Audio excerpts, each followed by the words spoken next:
চূড়ান্ত বিসংগতিপূৰ্ণভাৱে আৰু নিম্নমানৰ সামগ্ৰী ব্যৱহাৰৰ ফলতে কোটি কোটি টকা ব্যয়ৰ অভিযোগ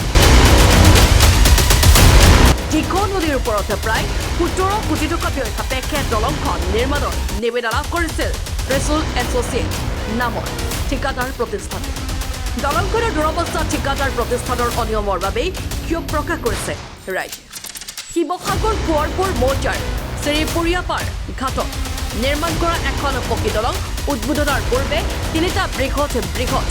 গাৰ্ডাৰ ভাঙি পেলাবলৈ প্ৰস্তুতি চলাইছে লোক নিৰ্মাণ বিভাগে চূড়ান্ত বিসংগতিপূৰ্ণভাৱে আৰু নিম্নমানৰ সামগ্ৰী ব্যৱহাৰৰ ফলতেই কোটি কোটি টকা ব্যয় কৰি নিৰ্মাণ কৰা নৱনিৰ্মিত পকী দলংখনৰ এটা মূৰে গাৰ্ডাৰসমূহ তেনবিৰীয়াকৈ বহি গৈছে ফলত গুৱাহাটীৰ বিভাগীয় এটা দলে পৰীক্ষা নিৰীক্ষা কৰাৰ অন্তত ভাঙিবলৈ নিৰ্দেশ দিছে দিখৌ নদীৰ ওপৰত প্ৰায় 17 কোটি টকা ব্যয় সাপেক্ষে দলংখন নিৰ্মাণৰ নিবেদন লাভ কৰিছিল ত্ৰিশুল এছ'চিয়েট নামৰ ঠিকাদাৰ প্ৰতিষ্ঠানটোৱে 2020 চনৰ 10 অক্টোবৰত বৰ্তমানৰ মুখ্যমন্ত্ৰী ডক্টৰ হিমন্ত বিশ্ব শৰ্মাই আধাৰশিলা কৰা দলংখনৰ এনে দুৰৱস্থা ঠিকাদাৰ প্ৰতিষ্ঠানৰ অনিয়মৰ বাবে হোৱা বুলি প্ৰকাশ কৰিছে আপোনালোকে দলংখন সন্দৰ্ভত কি ক'ব এই দলংখনৰ সন্দৰ্ভত আমি ক'বলগীয়া বহুত কথাই আছে কাৰণ এক নম্বৰ কথা হ'ল আমাৰ যিখিনি সামগ্ৰী দলঙত লগাব লাগে বা কৰিব লাগে সেই সামগ্ৰীখিনি প্ৰায় আধৰুৱাকৈ দগোৱা বা কিবা কিবি কৰাই আমি প্ৰত্যক্ষ প্ৰমাণ কিছুমান পাইছোঁ কাৰণ আমাৰ দলঙৰ কামবোৰ এবাৰকৈ নহয় দুবাৰকৈ এনেকুৱা কৰিবলগীয়া হৈছে ইয়াৰ হেমাহিটো অকল আমাৰ দেখাত যিখিনি দেখিছোঁ আমি বা শুনিছোঁ অকল ঠিকাদাৰৰ অৱহেলাত কাম কৰাসকলক বা পৰিশ্ৰম যিখিনি ইয়াত হাজিৰা কৰিছে সেই মানুহখিনি গাত কোনো দুখ নাই কাৰণ আমাৰ ঠিকাদাৰে যিটো বস্তু যেনেকৈ লগাবলৈ ক'ব বা দেখুৱাব তেনেকেই কৰ্মকৰ্তাসকলে তেনেকেই কৰিব সেইকাৰণে আমাৰ এই দলংখনৰ দোষী হ'ল একমাত্ৰ আমাৰ ঠিকাদাৰ কাৰণ এতিয়া চাওক এই পানী শুকাই গ'ল আমাৰ যিটো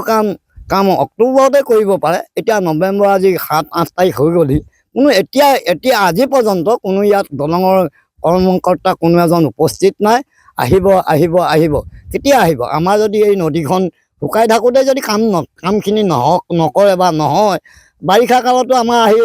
মাৰ্চ পোৱাৰ লগে লগে বাৰিষা আহিব আকৌ কামখিনি আগৰ দৰেই হ'ব তেতিয়াহ'লে আমাৰ আজি কমপুৰ মৌজা আৰু যি গৰিয়াসাগৰ সংযোগ পথ আৰু ইফালে সৌৰাগুৰি এই ঘাইপথটো যদি আমাৰ ৰাইজৰ আশাত সদায় এনেকৈ চেঁচা পানী ঢালি থাকে তেন্তে আমাৰ এইখিনি কাৰ দুখ বুলি আমি ক'বলৈ বিচাৰিব লাগিব এইখিনি আমাৰ সকলো যি ইয়াৰ